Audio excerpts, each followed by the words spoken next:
지금으로부터 18년 전 여름이었습니다. 금요일 아침 9시를 갓 넘긴 시각에 112로 다급한 신고 전화가 한 통 걸려옵니다. 저기요, 제가 칼에 찔렸는데 친구는 죽은 것 같아요. 숨을 쉴 수가 없어요. 빨리 좀 와주세요. 신고가 들어온 것은 강남에 위치한 오피스텔이었습니다. 위급한 상황이어서 당시 이제 전담팀이었던 형사들과 119가 거의 동시에 현장에 도착했고요. 들어갈 때 출입문을 두드리고 들어가는데 문틈 사이로 칼이 먼저 부술 나왔습니다. 당시에 이제 칼 드신 분은 신고했던 여성분이었습니다. 이제 범인이 다시 온 줄 알고 두려워서 이제 칼을 들고 나왔던 겁니다. 피해자분은 20대 여성들이었고요. 신고자분은 흉기에 등을 차례 찔려서 피를 너무 많이 흘린 상태에서 바로 병원으로 이송을 했습니다. 그럼 그 죽은 것 같다는 친구분은요? 친구분은 바닥에 누워 있었는데 안타깝게도 이미 사망한 상태였습니다. 근데 이상하게도 흉기에 찔린 흔적은 있었는데 혈흔이 보이지는 않았습니다. 사망자분은 어쩌다가 목숨을 잃으신 건가요? 사망자분은 양손과 다리가 걸려박이 돼 있었고요. 아이고. 목에 이제 압박 흔적이 보였습니다. 부검 결과 이제 사인은 경부 압박 지지사로 얼굴에는 우열이, 안구에는 일혈점이 동시에 나타났고요. 오랫동안 강하게 목이 졸려 사망한 것으로 추정됩니다. 근데 더 이상한 건 현장 상황이었다고 합니다. 현장 상황이요? 네네. 왜 어떻길래요? 뭐가? 저희가 갔을 때 침대 한가운데가 움푹 패여 있었습니다. 네, 이중 그 매트리스였는데요. 네. 손바닥만한 크기에 깊이는 이제 한 뼘 정도로 아주 깊게 도려냈더라고요. 다른 부분은 범인이 가져간 걸로 추정됐습니다. 어머 너무 엽기적이다. 이상하다. 침대를 왜? 아니 그걸 왜 우려가? 게다가 신고자의 경우 피를 꽤 많이 흘렸는데도 이 침대, 이불 외에는 혈흔이 거의 없었고요. 바닥도 얼마나 깨끗한지 감식반도 현장 감식을 하면서 깜짝 놀라더라고요. 뭐 족적이나 머리카락 한 올 나오지 않았습니다. 일단 범인이 침대의 특정 부위만 오려갔잖아요. 네네. 이제 흔적을 지운 것으로 추측이 되는 상황이잖아요. 그러면 이런 행동들을 할 때는 결국은 오랜 시간 현장에 머물렀다는 얘기입니다. 단순 강도, 금품 강취의 목적으로만 들었다고 한다면 목적을 달성하면 빨리 도주하는 게 일반적인 네. 범죄 범죄의 그렇죠. 패턴인데 그런 것에서 벗어나고 있다는 것은 결국 다른 목적이 있는 범죄다. 네, 맞습니다. 물세큰도 없었고요. 매트리스를 오려간 걸 보고 저희는 성범죄를 의심했는데 피해 여성 두 분 다 옷을 입고 있던 상태였고 신고자분께 당시 상황을 바로 전해 듣지도 못한 상황이기 때문에 확신은 할 수 없는 상황이었습니다. 일단 두 사람을 살해하려고 했던 방식이 달라요. 한 사람은 결국은 목을 졸라서 경부 압박 질식사로 살해를 했고 한 사람은 결국 칼에 찔려서 지금 피를 흘리면서 있는 상황이잖아요. 네. 굉장히 지금 부자연스러운 것은 목이 들려서 사망한 피해자도 칼에 찔린 흔적이 있는데 그 피를 굳이 닦았다는 것이 가장 부자연스러운 사건 현장의 특징입니다. 그래서 저희 이제 강력팀 모두가 이 사건은 자칫 힘들어질 수도 있다는 생각을 좀 했었습니다. 네. 하지만 이제 아무리 범인이 흔적을 지우려고 해도 뭔가가 남아 있을 거다 싶어서 매트리스를 포함해서 이제 현장 구석구석 감식을 실시했습니다. 야, 근데 대체 누가 이런 끔찍한 짓을 했을까요? 그러게요. 처음엔 면식범의 손해행으로 추정을 했었습니다. 왜냐하면 이 오페스텔의 현관문이 도어락으로 돼 있었거든요. 도라. 아, 맞아요. 도어락이면 비밀번호를 알아야 들어가거나 안에서 누가 열어주거나. 그렇죠. 특이했던 건 이 문을 닫으면 이 자동으로 문이 잠기는 게 아니라 안이나 밖에서 모두 손잡이를 위로 이제 올려줘야 문이 잠기는 도어락이었습니다. 저희가 생존한 신고자를 병원으로 옮기면서 이제 간단한 그날의 상황을 들을 수 있었는데요. 네. 자고 있는데 인기척을 느끼고 눈을 떴더니 칼로 등을 이제 누군가 순간으로 찔렀답니다. 이제 이렇게 말을 해서 이제 범인이 문을 열고 들어온 걸로 추정이 되었습니다. 혹시 뭐 원한에 의한 그렇죠. 범죄의 가능성은 있었나요? 두 분 모두 원한을 살 만한 사람은 없었고요. 숨진 여성분은 남자친구가 있었습니다. 네. 근데 그 남자친구분도 저희가 확인을 하니까 현비적으로 없었습니다. 사건 당일에도 이제 새벽 1시까지 통화를 나눴고요. 평소 사이가 좋았고 결혼을 3개월 정도 앞두고 있는 상황에서 안타까운 일이 벌어졌습니다. 마음이 더 아팠습니다. 세상에. 예비 신부였구나. 그러게요. 그리고 이제 오피스텔 안에서 살인 사건이 발생하면서 입주민들이 현장에 몰려들었다고 합니다. 그렇죠. 이제 무슨 일인가 해서 왔겠죠. 그렇지. 그때 누군가가 네. 우리 최 형사님을 툭툭 치더라고요. 어머. 제가 돌아봤더니 이 주황색 낚시 가방을 맨 20대 남자가 무슨 일이 있냐고 물어보더라고요. 누구냐고. 그랬더니 옆집 사람이다. 그래서 이제 아침에 사건이 났다. 그냥 일단 들어가시라라고 했죠. 근데 이 남자가 입에서 나중에 결정적인 얘기가 흘러나옵니다. 일단 형사님들은 사건을 쫓기 위해서 신고 시간 전후 시간대에 오피스텔 CCTV부터 일단 확인을 했습니다. 근데 CCTV를 본 순간 뭔가 이게 싸한 느낌이 들었다고. 여기가 복도식 오피스텔이었습니다. 이제 복도에는 CCTV는 없었고요. 공동 현관문하고 엘리베이터, 주차장에는 CCTV가 있었습니다. 근데 놀랍게도 이제 저희가 CCTV 확인 결과 신고 시간과 가장 근접한 시간대 전후로는 오피스텔을 떠나던 사람이 아무도 없었습니다. 21층 건물에 총 317세대가 사는 오피스텔이었는데요. 따져보니 입주민자만 거의 1,500명 정도가 되었습니다. 네.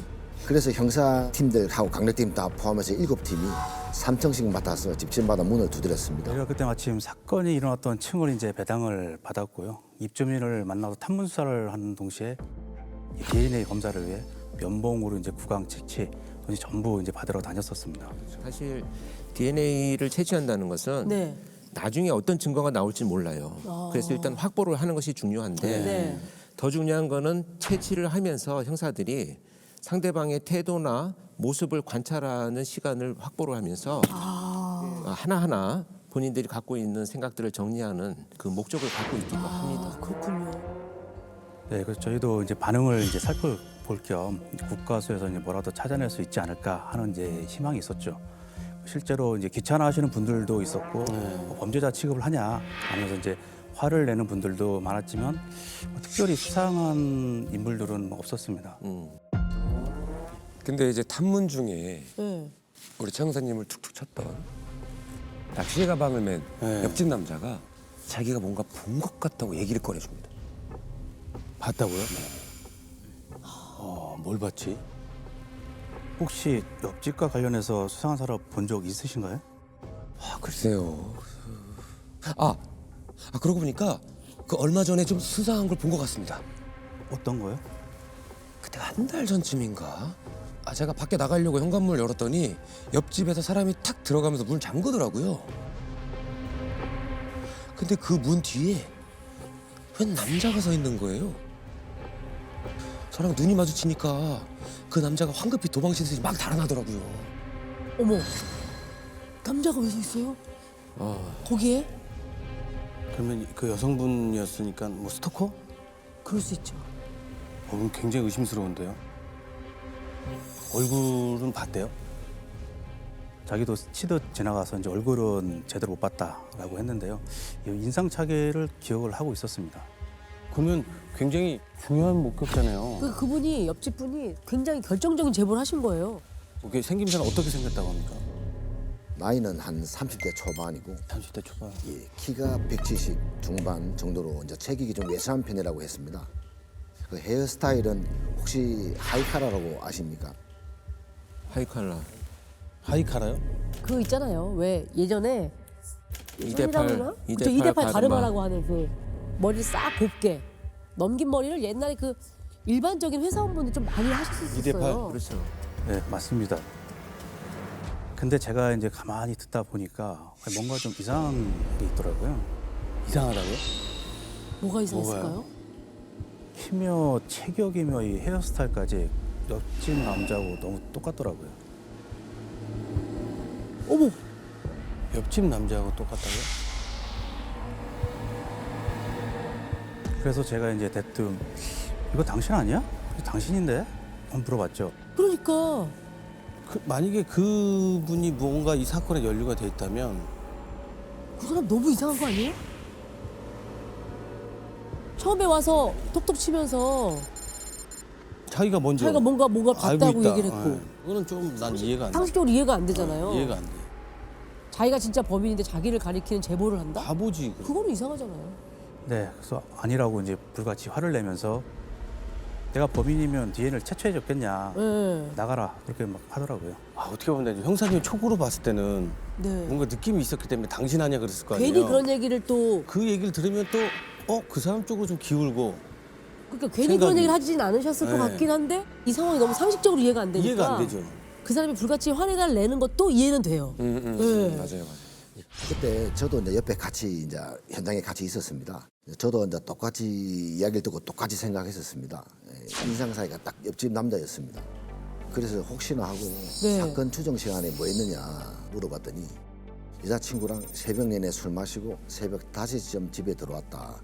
그 저희가 여자친구도 확인해 봤습니다. 네. 그러니까 똑같이 이제 얘기를 했고요.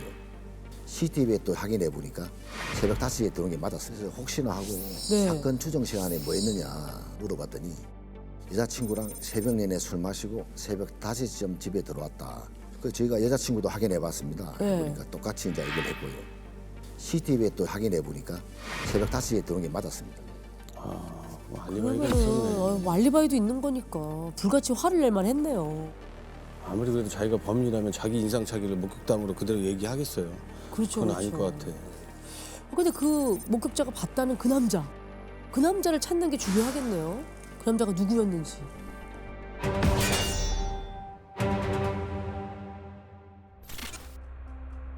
그리고 이때 병원에서도 반가운 소식이 들려옵니다. 신고자분이 아까 피를 굉장히 많이 흘렸다 그랬잖아요. 다행히도 빨리 안정을 찾아서 범인의 인상착의와 당시 상황을 진술을 해주셨습니다. 다행이다. 생명인 지장이 없고요. 다행이네요. 진짜 다행이네요. 자, 지금부터 사망한 여성을 박 씨라고 부르도록 하겠습니다. 네. 사건이 벌어졌던 오피스텔은요, 원래는 박 씨의 언니가 거주를 하던 곳이었습니다. 근데 언니가 해외로 출장을 가면서 집을 비운 사이에 동생분이 대신 지내고 있었다고 합니다. 신고자분은 박 씨의 친구이고요. 네. 지방에서 이제 서울로 여행을 왔다가 친구 집에 잠시 하루 정도 이제 묵었던 상황이라고 합니다.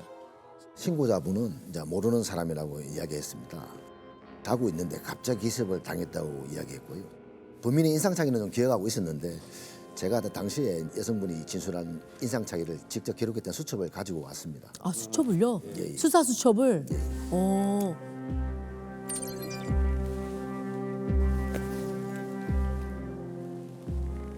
어우, 이게 거의 다 맨질맨질해졌어요. 18년 전에 수사 수첩이네요.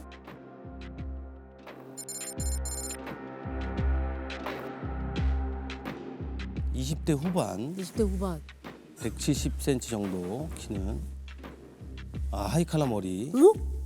일치하네. 예, 그러니까 베이지색 줄무늬. 베이지색 줄무늬. 이거 옷인가 보다, 그죠? 슬리퍼 소리가 들렸다? 이렇게 좀 적혀 있거든요, 형사님 이 수첩에는. 어머, 그럼 그 옆집 남자가 봤다는 지켜보고 있었던 낯선 남자. 바로 그 사람인가 보네요. 당시 상황에 대해서도 굉장히 구체적으로 또 진술을 해주셨는데요. 친구랑 자고 있었는데 갑자기 인기척이 들려서 눈을 떴습니다. 근데 웬 남자가 저를 내려다보고 있더라고요. 깜짝 놀라서 소리 질렀는데 그 남자가 칼로 제 등을 막 찔렀습니다. 저는 정신을 잃었고요. 한참 뒤 친구 휴대폰에 알람 소리가 들려서 정신이 들었는데 그 남자가 그랬는지 제가 이불에 덮여 있더라고요. 앞이 안 보였어요. 그리고 이상한 소리가 들렸어요.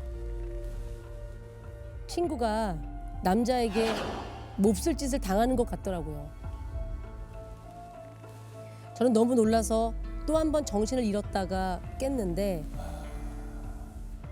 친구의 숨 넘어가는 소리가 들렸습니다. 저는 너무 무서워서 아무것도 할 수가 없었어요.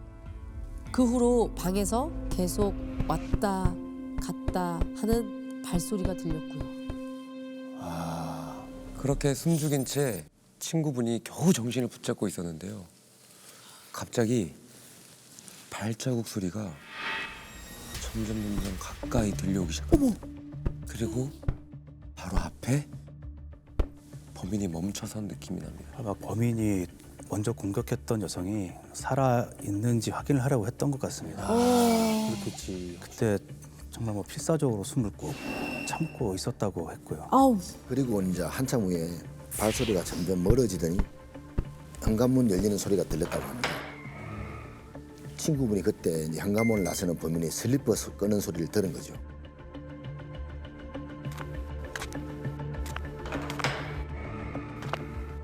근데 잠시 후에 아주 결정적인 소리를 이제 듣게 된 거죠. 삐삐삐삐.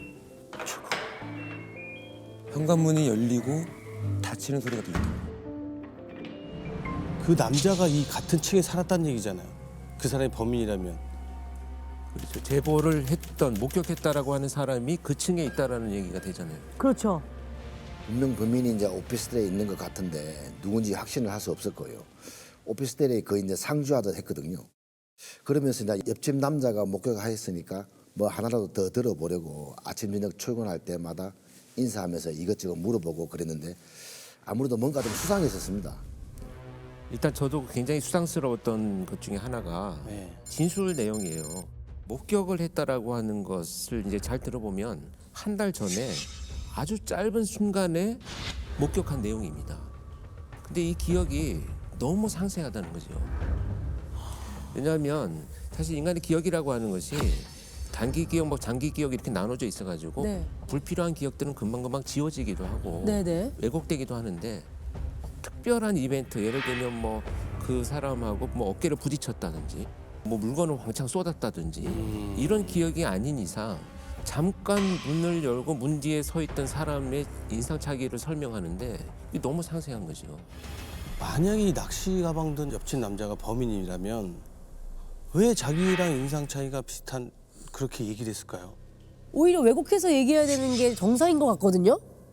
근데 자, 근데 이제 범인의 입장에서 본다면 매트리스까지 오려가는 이런 치밀함을 보였잖아요. 네. 증거도 많이 인멸을 했고, 그다음 장시간 머무르면서 피해자가 확실히 사망을 했는지 확인까지 한 네. 이런 걸로 봤을 때는 피해자들이 이미 다 사망을 했고, 그다음에 증거는 하나도 없고 그렇기 때문에 잡힐 가능성은 없다 이렇게 판단을 했던 것 같아요. 저희도 이제 구체적으로 이제 진술한 것이 매우 좀 이상하게 생각했고요. 어. 그래서 이제 유력 용의자로 받고 어떻게든지 증거를 찾아보려고 이제 그 집에 이제 다시 가기로 했습니다. 네. 예, 집에 가서 혀로 입은 옷이라도 있는지 일단 찾아보자. 예, 그런 마음으로 이제 초인종을 눌렀죠. 근데 별다른 의심 없이 집안으로 저희들을 들이더라고요. 혼자 사는 사람은 어떻게 사는지 궁금해서 와봤다. 뭐 옷이랑 신발 이런 것도 보면서 이제 이거 어디서 샀냐? 이거 나도 사고 싶다. 네. 이러면서 이제 저희가 이제 둘러봤는데 혈흔이나 이런 묻은 것들은 안 보이더라고요. 혹시나 한 달 전에 그때 봤던 남자 오피스텔에 나타나면 다시 나한테 연락을 해라. 그럼 이제 연락처를 이제 줬죠.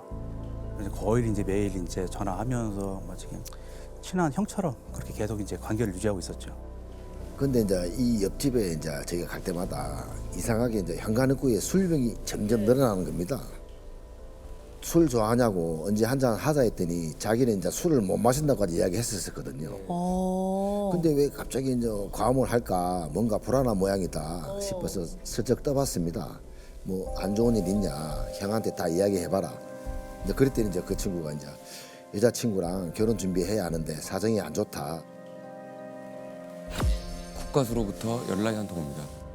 구멍 뚫린 매트리스에서 한 남성의 DNA가 발견됩니다. 구멍 뚫린. 아니 깊이를 한 뼘 거의 한 뼘 이렇게 두껍게 도려냈다고 했는데 그거 어떻게 찾았어요? 페인 매트리스 이제 바로 아랫 부분에서 남성의 경액이 나왔는데 알고 보니까 그 아랫 부분까지 스며들었던 거더라고요. 옆집 남성과 이체했습니다. 그렇습니다. 지금부터 옆집 남성을요 최 씨라고 부르도록 하겠습니다. 형사님들은 DNA 결과를 받고 바로 최 씨의 기지국 위치를 확인했습니다. 그런데 휴대전화가 꺼졌습니다. 휴대폰을 끄기 전 마지막 위치가 이제 최 씨가 다니던 회사 근처였습니다. 네. 그래서 이제 일단 한 팀은 회사 쪽으로 보내고 저를 포함한 한 팀은 이제 집 앞에 가서 잠복을 계속 하고 있었죠. 그런데 그때 갑자기 우리 최 형사님의 휴대폰이 울립니다.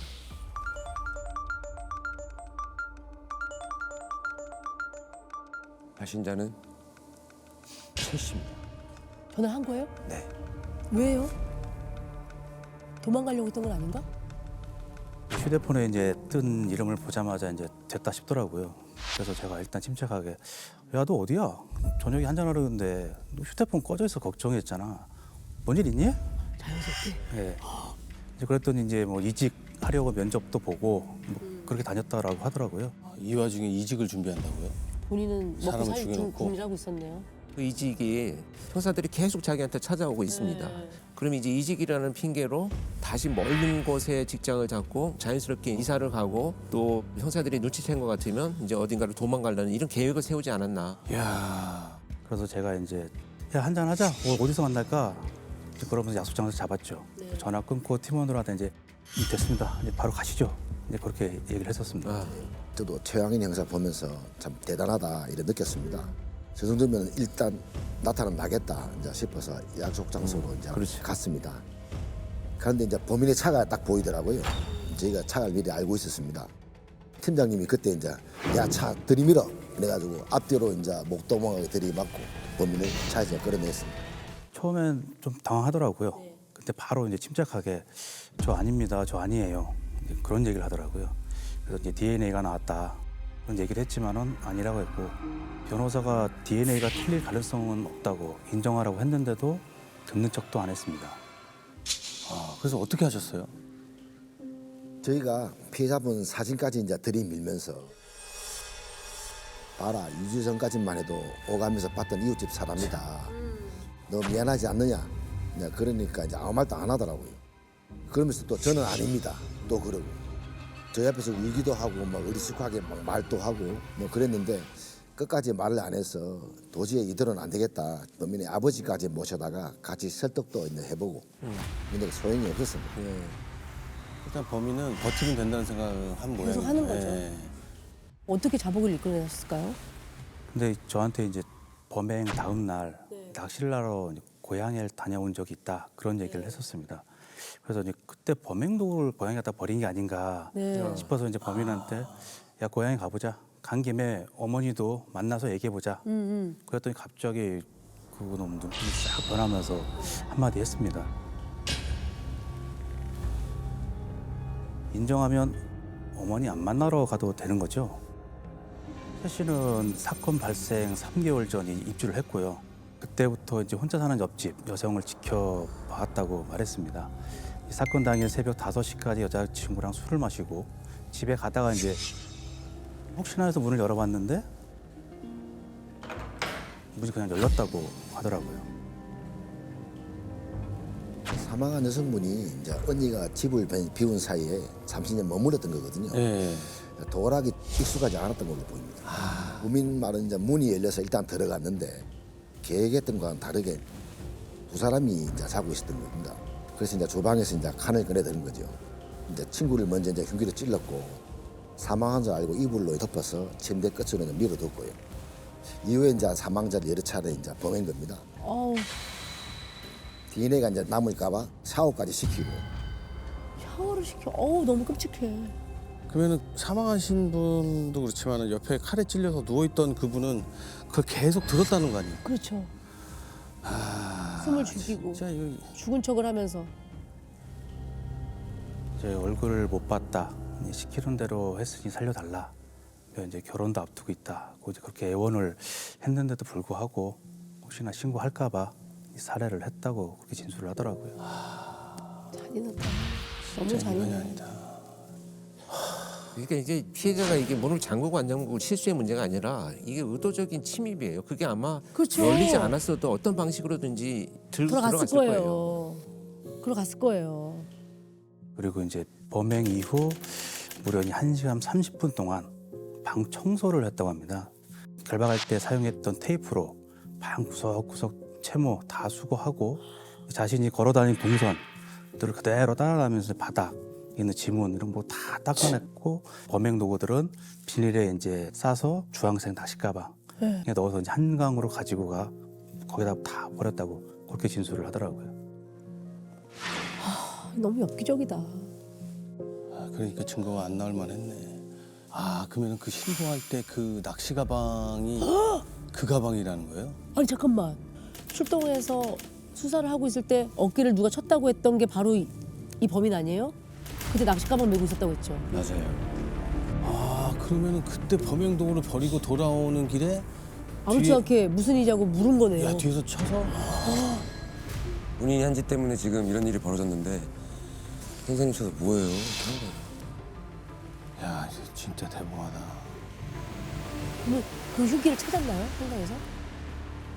흉기를 이제 못 찾았습니다. 근데 이제 결정적으로 이제 사망하신 피해자분의 몸에 상처가 있었는데요. 거기에서 채실 DNA가 발견됐습니다. 이런 사람은 내가 솔직히 값을 물어보고 싶은데요. 죗값을 매길 정도가 아니라 그걸 넘어서는 이거는 법의 영역이 아니라 진짜 할 수만 있다면 신의 영역에서 뭔가 이게 다뤄져야 되는 사건이 아닌가 싶을 정도로 너무 끔찍하고 너무 마음이 아픈 그런 사건입니다. 네. 그래도 죗값은 나왔을 거 아닙니까? 무기징역 받아서 지금 현재까지 복역 중에 있습니다.